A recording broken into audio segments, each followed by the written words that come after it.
Spoštovane gledalke in gledalci, lepo pozdravljeni v naši družbi. Po Alojzu Soku, Bogomiru Luciju in Mirku Kosiju je danes z nami Davorin Korpar, še eden izmed kandidatov za župana občine Ormož. Pozdravljeni, gospod Davorin. Pozdravljeni. Najbolj vas poznamo po podjetju Opsen, nekako vas povezujemo, ste direktor tega podjetja.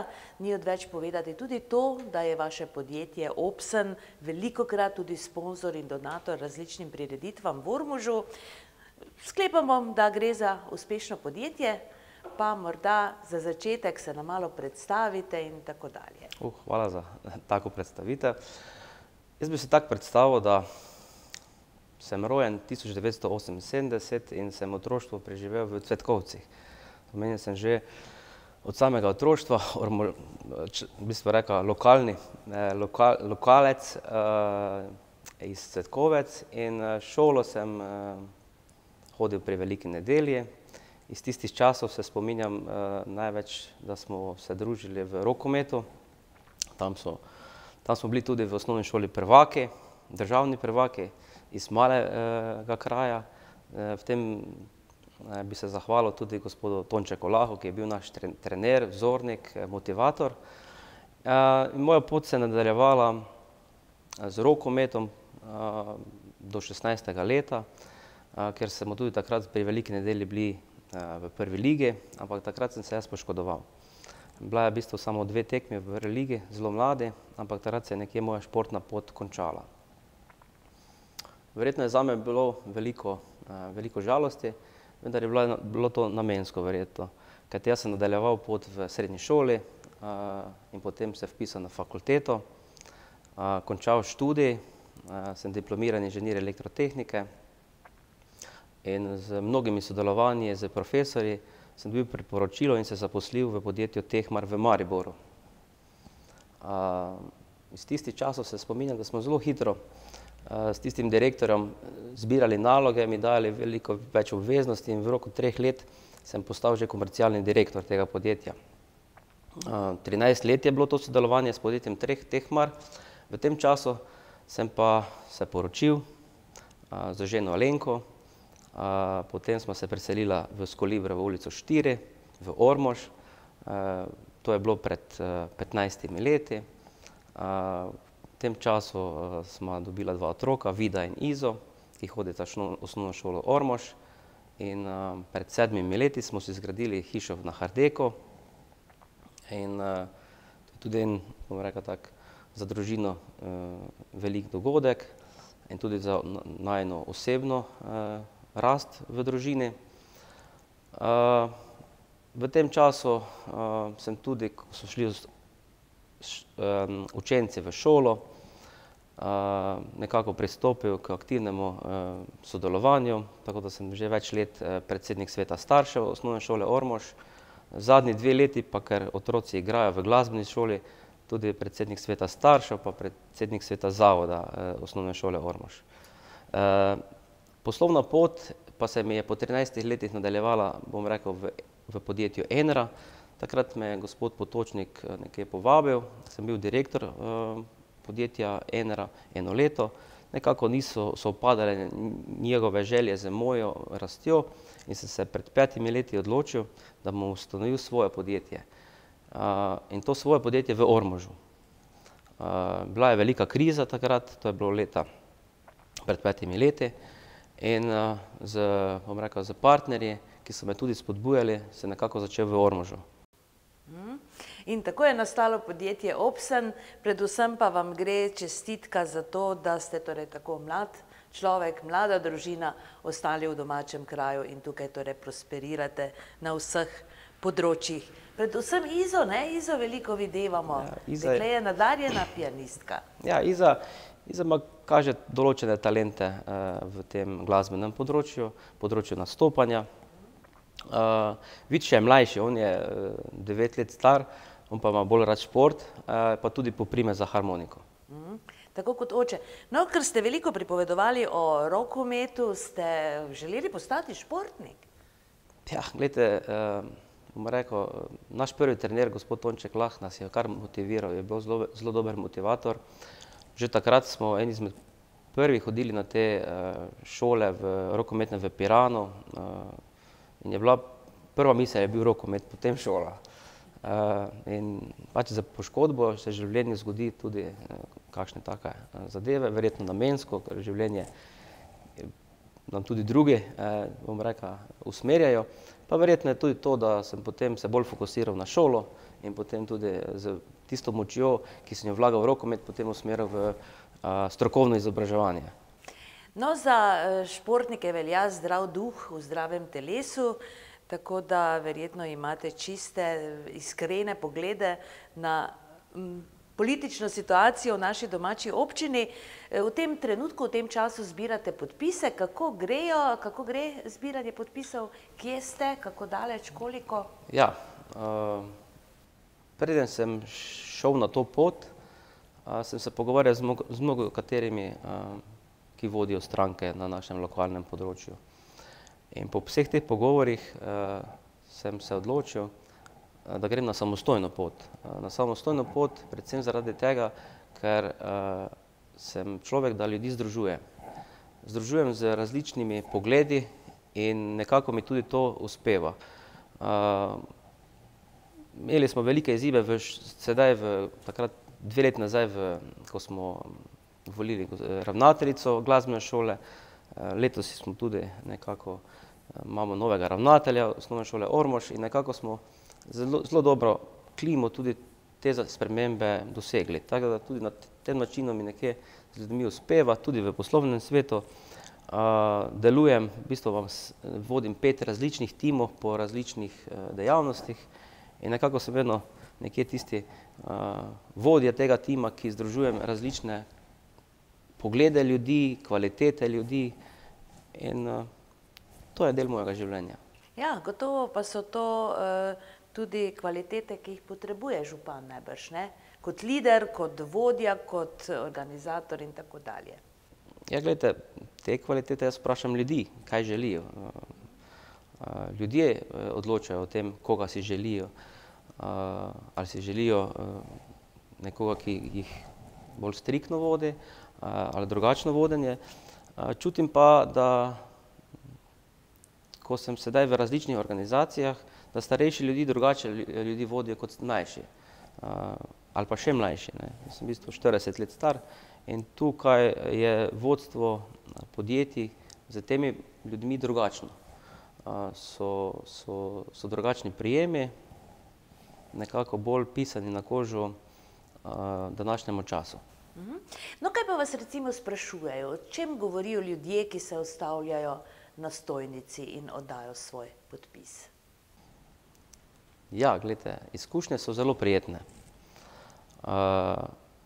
Da me ljudje sprašujejo, ne bi rekel, jaz sprašujem njih. Kaj si jaz mislim, je to moje mnenje, jih lahko delim, vedno pomembni so ljudje. Pomembni so občutki ljudi. Včeraj, mislim, da predvčerajšnjim, ne vem, gospod je rekel, jaz vam samo to povedal, ko se peljem po Sloveniji ali pa ko se peljem od Ptuja čez Gorišnico, Ormož, Ljutomer, sem žalosten. Gotovo ste ga vprašali, zakaj? Ja, seveda. Žalosten, da ne čutijo razvoja, čutijo prazno mesto, ne čutijo duha, vedrega duha. Ljudje, ki hodijo, so zatopljeni sami vase, se ne pozdravljamo.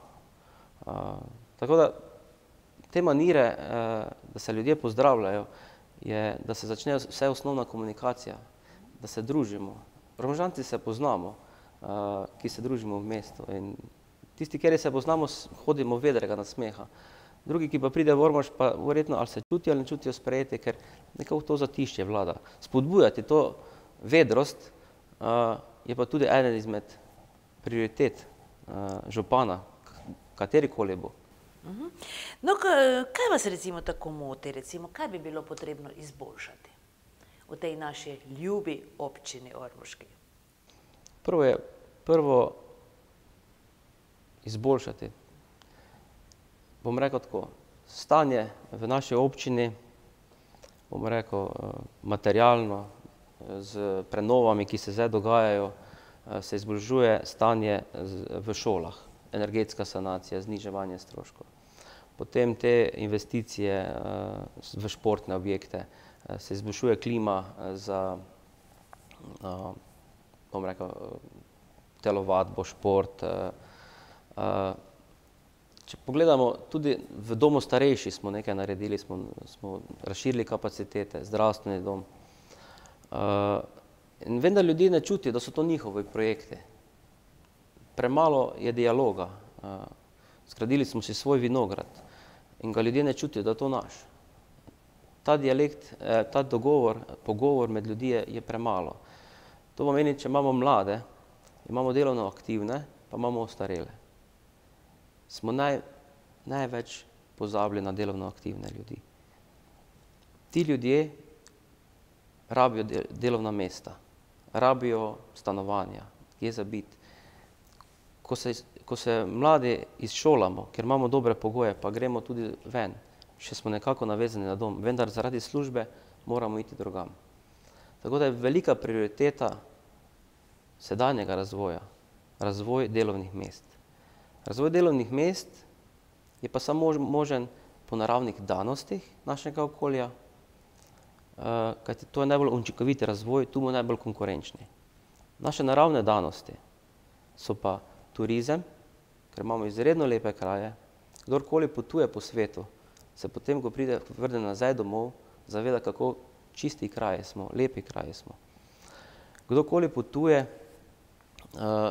tudi vidi, da drugi kraji živijo s turizmom, ampak so začeli verjetno nekje skupaj z lokalno samoupravo oziroma z lokalno podporo župana ali pa občinske uprave graditi.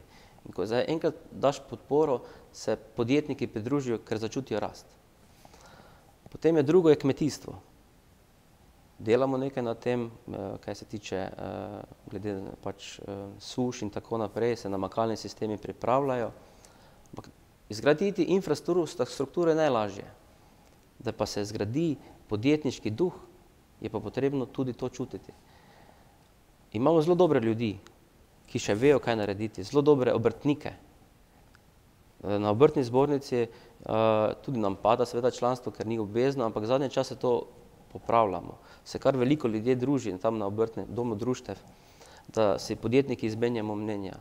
Tudi 2 projekta smo nekako z projekta LAS pridobili, da bomo nekak način združevali ljudi. In ljudje grejo tam, kjer se počutijo sprejete. Podjetništvo, jaz kot podjetnik, jaz nisem obrtnik, sem podjetnik in pa imam zelo malo, oziroma skoraj da nič podjetnikov to vrste v Ormožu in si moram seveda te partnerje iskati zunaj. Jaz jih vabim v naš Ormož, da tu skupaj naredimo, ker imamo izredno dobre pogoje. Mi smo padli zelo nizko, tako da kdorkoli investitor, ki bo prišel k nam, da bo investiral v proizvodnjo, mora začutiti, oziroma tudi bo začutil, če bomo na tak način povedali, da je tu možna zelo velika rast. Podjetniki grejo tam, kjer je možna velika rast.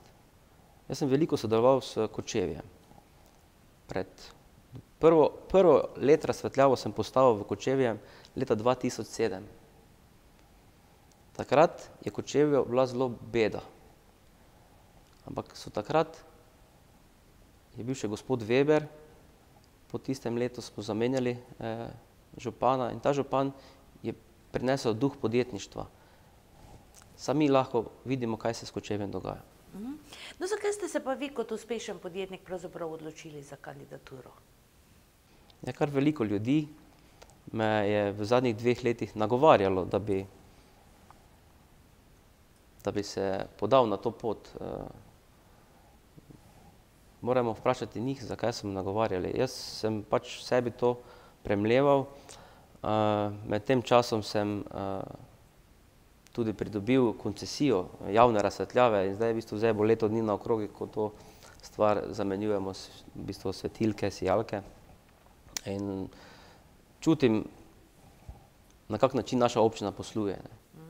No, recimo, če boste izvoljeni za župana, kako bo potem s to razsvetljavo, verjetno to ne bo šlo, Ja, gledajte, normalno. Gledajte, mi smo pred 2 letoma kot partner z javnim podjetjem Tuj nastopali skupaj. Tudi zdaj to tudi tako delamo. Moje podjetje bo to predalo partnerju in se zavedam, da pač s svojim podjetjem ne bom mogel direktno sodelovati z občino, kar je seveda pravilo in tudi, mislim, da tudi splošno sprejemljivo. No, po vsem, kar ste povedali, torej bi želeli občinom prinesti, torej uvesti, morda je to boljši izraz, podjetniški duh, ne, v smeri razvoja gospodarstva. Kako si to predstavljate? V bistvu vsi govorijo gospodarstvo, ampak kako, ne? Ja. To je vprašanje. Ja, vsi mislijo, da moramo skreirati ogromno projektov. Ni namen župana, da kreira in financira ogromno projektov. Podjetniki potrebujejo podporo župana, ki pa je sedaj ne čutimo. Pri energetski sanaciji nas je 15 podjetnikov zbralo, da bi delali to energetsko sanacijo, da bi ta denar tudi naši ljudje zaslužili. Ljudje sami vidijo, kaj se sedaj dogaja. Bili smo dobesedno zavrnjeni, so nam postavili tako visoke pogoje, da nismo mogli dati niti ponudbe. Tako da to odrinjenost podjetnikov čutimo, podjetniki čutimo. In če mi domači podjetniki to čutimo, lahko samo vprašamo, kaj pa tuji. Tako da verjamem, da se župani trudijo, ali pa župana dva, jaz bi se na tem mestu, bom to rekel, zahvalil gospodu Trofeniku in za gospodu Soko, da sta pač vse, kaj sta oni dva lahko dala, nam dala. Ljudje pa bodo presodili, ali je to dovolj, ali bomo potrebovali nekaj drugega, drugačne pristope. In vem, da sem druga generacija ljudi, imam izkušnje z drugačnimi pristopi, sem tudi sam podjetnik, razmišljam vedno naprej, kaj bomo delali. Tisto, kar že zdaj delamo, jaz vedno dajem drugim, da izvedo, jaz pa vedno iščem nove ideje in se povezujem. To je v bistvu razmišljanje, kaj je potrebno gospodarstvo narediti. So pa ideje, rabimo podjetniški center, kjer bomo se podjetniki družili. Če nimamo podjetniškega centra, drugi investitorji rekli, kje se pa podjetniki družijo? Nikjer. To že določene, bom rekel, povratna informacija, kakšni smo. No, kaj bi vi recimo učitali sedanjemu županu? Oziroma vodstvu občine, ne konkretno županu? Ja. Glejte, jaz bom vprašal se takole. Ljudje, ki so na občini, ali so podrejeni svojemu županu, ali ga ubogajo, ali so nekako sinergija z njim, moramo vprašati njih. Mi imamo svoje občutke, na kak način delajo. Je pa tudi, na nek način jih razumemo, da ko je nekdo župan, da se morajo podrejati. Tudi ti ljudje imajo svoje družine, svoje delovna mesta in se nekako podrejajo. Ne morejo tudi iti kam drugam. Je zelo težko tak pristop. Tako da ljudje, ki so na občini in se mi spoznal na drugačen način preko koncesije, imajo svoje poglede, vendar jih držijo v sebi. To je prvi. Tako da za vsako stvar tudi župan ne more biti odgovoren. Župan mora dati odgovornost ljudem in jih voditi, jih združiti in to je cilj. No, če prav razumem, torej se konsultirati torej z vsemi, preden pride do nekega koraka, ali kako ste to? Vedno, gledajte, jaz bom nekje povedal, na kak način bom vodil to občino. Recimo prvih 5 korakov je, da ko bom izvoljen za župana, da se svetniki sedemo za skupno mizo ali pa se sedemo v skupen prostor, podelimo si svoja mnenja, vsak ima različno mnenje, jih poslušam, najdemo skupno vizijo, tako dolgo bomo skupaj sedeli in bomo to skupno vizijo dorekli. Potem drugi korak je seveda občinski svet, vsa kompletna konstruiranje vseh teh, kaj se tiče odborov in tako naprej. Potem tretji korak je seveda preoblikovanje občinske uprave. Pogledamo malo okrog uspešne občine, na kak način uspešne občine funkcionirajo. In če so uspešne občine, zakaj ne bi mi tudi na tak način funkcionirali? Tako da tudi nekako preoblikovanje same občine je tudi zdravo za sodelavce, njihova osebna rast in pa tudi, bom rekel, uspešno za pridobivanje, bom rekel, za izvedbo projektov in za pridobivanje sredstev, evropskih sredstev. Tudi tu je zelo pomembno, župan je potrebno skrbeti za finance. Za finance imamo finančne vire, to je glavarina. Imamo tudi en manjši finančni vir, ki se mu reče stavbno nadomestilo. Imamo pa velike finančne vire v evropskih sredstvih. S podjetjem zunaj kar velikokrat sodelujem na teh pridobivanjih evropskih sredstev in poznamo boljše načine za bolj hitrejše pridobivanje, uspešnejše pridobivanje in seveda se občina mora na tak način organizirati. Nujno pa je potrebno, imamo ogromno zavodov, 5-6 zavodov, ki 2-3 ljudje v posameznih zavodih. Te zavode je potrebno združiti. Zdaj, združiti pod eno streho, jaz pravim, lahko zavodi ostanejo, ampak pod eno streho, da funkcionirajo kot enota in da se vsak posamezni vodja tega zavoda ne ukvarja z temi administrativnimi, da je specialist na posameznem področju, na področju razvoja, na področju turizma. In ta del, kjer je ta administrativni del, pa ga malo umakniti. Velikokrat sem se pogovarjal z ravnatelji, da jim ta administrativni del, ki ga velikokrat morajo zavzeti ogromno časa, jemlje za tisto bistvo šole, da se lahko posvetijo šolskemu sistemu. To je vedno smer, da se združujejo te službe, računovodstvo, pravna služba, tehnične službe. Te zadeve pokrivajo ostale, tako da se fokusira za svojo delo, kjer je najboljše. Ja, očitno ste že skovali pravi načrt, kako bi torej vodili to našo občino naslednja 4 leta, pa se vam zdi, bi bilo za takšne reforme dovolj 4 leta? Glejte, 4 leta je več kot dovolj. Verjetno za te prve premike je leto dovolj. Verjetno je pa za premike za industrijo, ker ni vse odvisno od nas, je odvisno dokaj od države, je potrebno tu najti mogoče kako drugo pot. Veselim se, da imamo 3 poslance. Kakorkoli smo v političnem sistemu, ko je potrebno lobirati. Občina hoče, je uspela. Na kakšen pot? Vem, da je uspela pridobiti zelo velikega investitorja. Tako da ne reči, da se ne da. Da se, ampak treba biti vztrajen. Vztrajen, lobirati. Glejte, kot podjetnik mi to ne dela težave, ker smo vedno v nekem lobiranju, se pogovarjamo in to v sedanjem svetu je praksa, da se pogovarjamo, enega drugega prepričujemo, je na tak način lobiranje. In kot obmejna občina bi bilo dobro, da resnično se iz države v naš kraj pridobi ena velika investicija.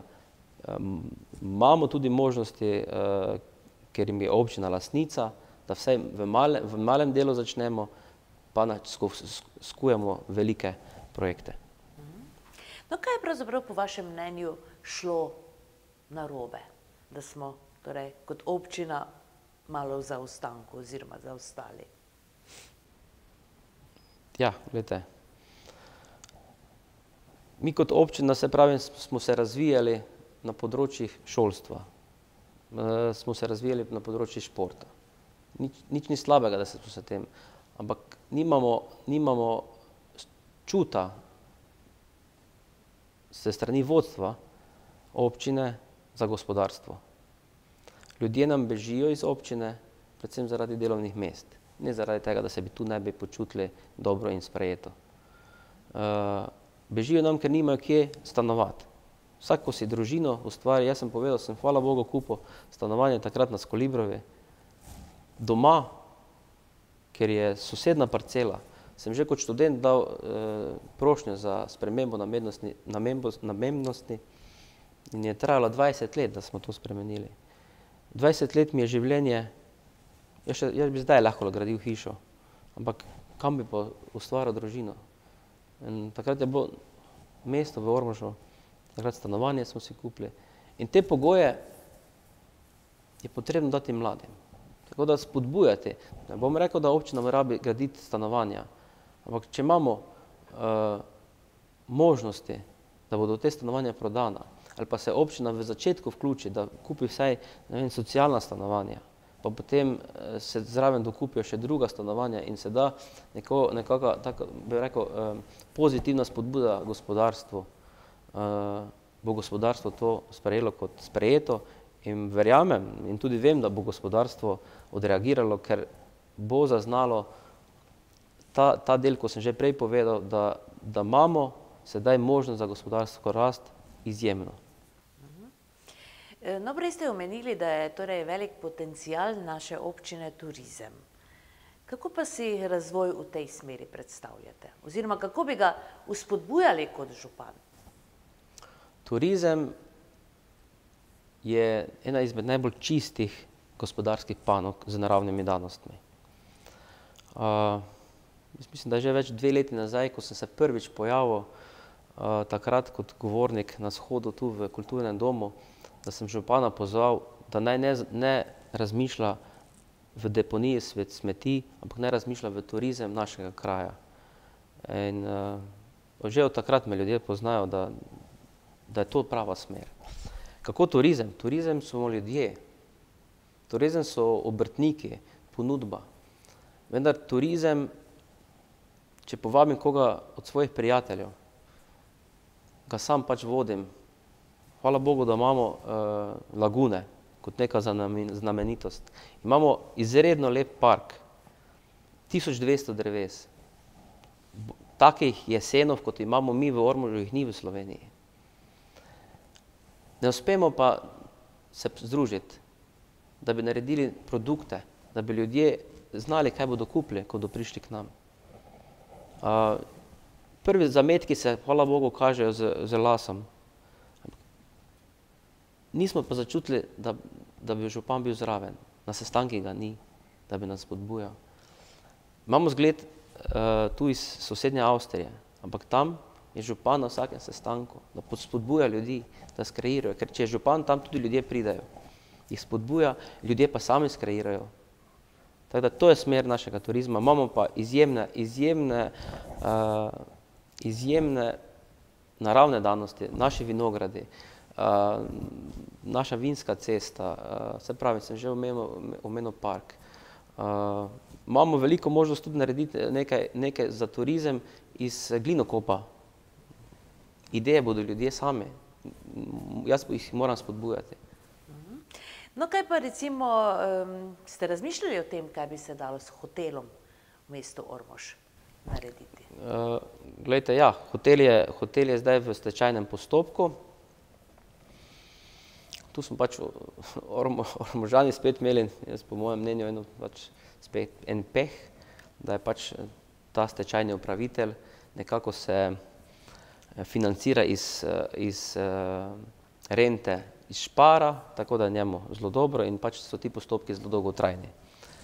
Vendar vseeno, bomo prišli do konca, verjamem, če bo na pravi način predstavljeno, je tudi ta hotelski kompleks zelo poceni.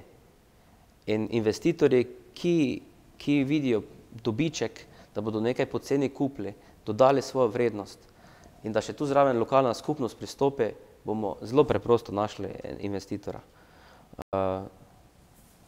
To pomeni, zadeva ni brezupna? Ne, nikakor ne. Nekaj se govori, oziroma da je že ne še to kupil. Mislim, da je nek Italijan, ni tako preverjena informacija, ampak treba je spodbujati, ampak se pravi, še enkrat, podjetnik, če nekaj kupi kot hotel, pa da ga mi ne podpremo, potem je to naložba, ki bo nasedla. Lokalnost, rabimo hotel, ga te bomo spodbujali, bomo še ti dali naše okolje, da bomo razvili zgodbo ormoško, zgodbo sonce, Prlekije ali pa Jeruzalem, kajkoli se bomo zmenili, samo da bomo se skupaj zmenili in da bomo se pod to zgodbo tudi Ormožani podpisali in identificirali. Izpustila sem eno vprašanje, zanima me seveda, s čim se vaše podjetje Opsen ukvarja? Ja, Nekje mi je ušlo. zanimivo, ljudje me vedno sprašujejo, kaj pomeni Opsen. Kaj pomeni? Ko podjetnik registrira podjetje, je spet na neki novi poti in mora narediti neko ime, ki je slovensko, ki nima teh angleških črk. In kot tehnik sem pač hotel z imenom sporočiti, s čim se bomo ukvarjali. Opsen so pač kratice, optimizacija stroškov energije. Veliko let sem v tem, da podjetjem optimiziramo te stroške energije, poslovanja, da učinkovito poslujejo in da so bolj konkurenčni.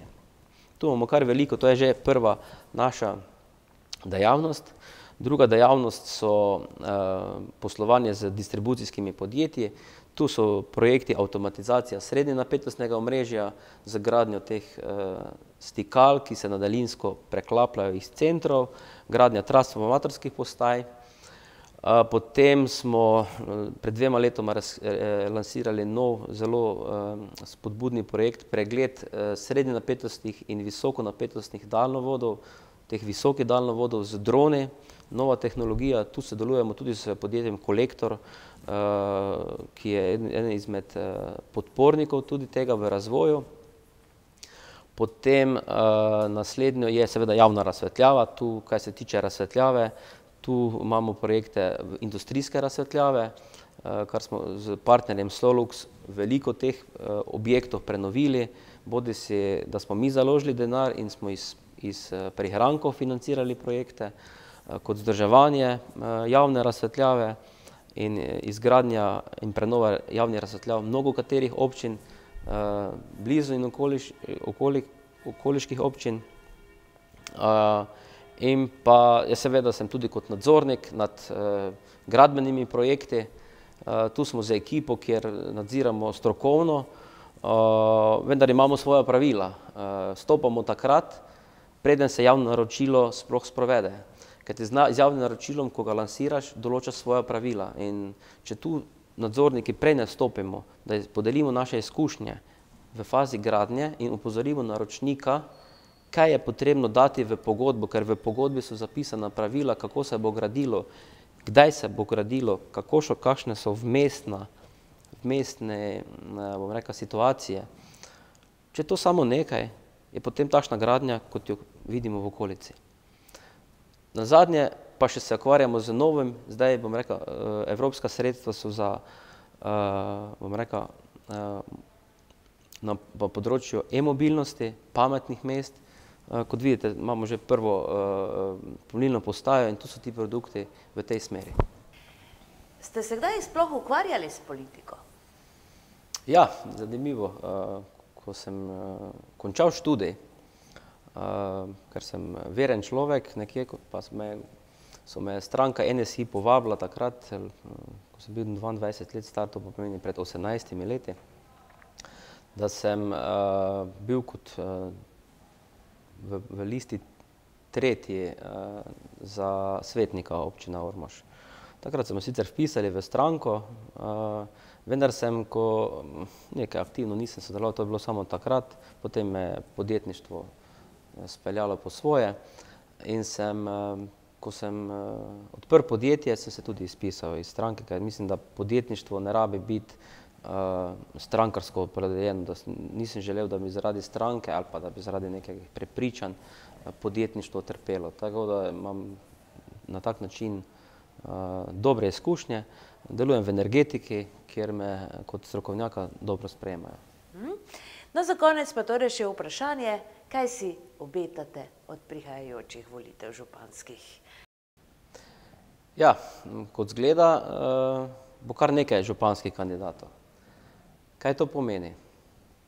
Pomeni, da nekako nismo zadovoljni z življenjem v tej občini, z povezovanjem. Ta duh je zelo upadal. Veliko število kandidatov pomeni, da bi radi nekaj spremenili. Jaz pravim, hvala Bogu, da jih je veliko, da lahko predebatiramo vse te ideje različnih ljudi. Ponudim pa tudi, kot z mojo osebnostjo, z mojim načinom, ponujam čisto drugačno vodenje občine. Ne na preštevanje do polovice glasov, skupni projekti. Če so naši skupni projekti, ja verjamem, ne morem prepričati verjetno vseh ljudi, ampak veliko večino jih pa z pogovorom se prepriča. In tudi sprejetosti drugačnih s pogovorom je, potem so ti projekti naši. In ko bodo ti projekti naši, bomo mi zgradili ta podjetniški duh. To je naše. To ni županovo, to je naše. In ko bo to naše, bodo ti projekti zrasli sami od sebe. Bodo ljudje se odprli, bodo imeli, kaj bi še. Ker zdaj vsi rečejo, kaj bi še, pa ne vejo. Ko bodo sprejeti, ko bom kot župan jih poslušal in rekli, ne, to ni prava ideja, to ni prava ideja, to ni prava ideja, moja ideja je prava. Mislim, da ta pot ni prava. Ideje moram pridobiti od vas, ki bodo odsvetniki, pa tudi od občanov, vse občine, iz vseh krajevnih skupnosti. Se moram zavedati, da tudi mesto živi drugače kot vas. Jaz sem iz vasi, in zdaj sem v mestu, tako da imam tudi ta občutek, kaj rabi vas, kaj rabi mesto. Vasi so drugačne, manjše potrebe za druženje. Sem tudi član še gasilskega društva v Cvetkovcih in me še vedno tam vabijo, da tam kaj naredimo. In to povezovanje, nudim roko povezovanja z kandidaturo, drugačen pristop, ki mislim, da je prava smer. Veliko ljudi mi, da je prava smer, politični veljaki mi pravijo, ja, to pa ne bo šlo. Jaz pravim, zakaj pa ne bi šlo, če so druge občine, ki so uspešne. Moramo mi sebe reči, da ne bomo preštevali samo do 50 ali pa do 10 glasov, ki jih rabimo. Mi jih moramo prešteti do 20. To je najbolj idealno, pa če ima do 18, je tudi to uspešno. Ja, hvala lepa za obisk v našem studiu. Na koncu torej le še nagovor oziroma na nek način povabilo vašim volivcem, občanom, občankam. Izvolite, gospod Korbar. Drage volilce in volilci, vsake 4 leta nam država daje možnost, da vplivamo na svoje življenje. Vplivamo na tak način, če imamo izbiro. V Ormožu se nam ponuja veliko izbir. Vaša odločitev bo sedaj, ko imamo verjetno 7 kandidatov, najbolj prava. V zadnjih volitvah smo imeli malo izbire, pa ljudje niso se participirali. Povabim vas, da se v velikem številu udeležite, kajti vaša izbira bo prava. Če bo izbira, da boste mene volili, se vam že vnaprej zahvaljujem. Hvala. Hvala še enkrat. Se vidimo na soočenju, če ne prej. Seveda. Tako, spoštovane gledalke in gledalci, hvala lepa za pozornost. Bodite z nami seveda tudi prihodnji ponedeljek, čez teden dni, torej, ko pa bo naš gost Danijel Vrmjak, naslednji županski kandidat. Vse dobro vam želimo in srečno.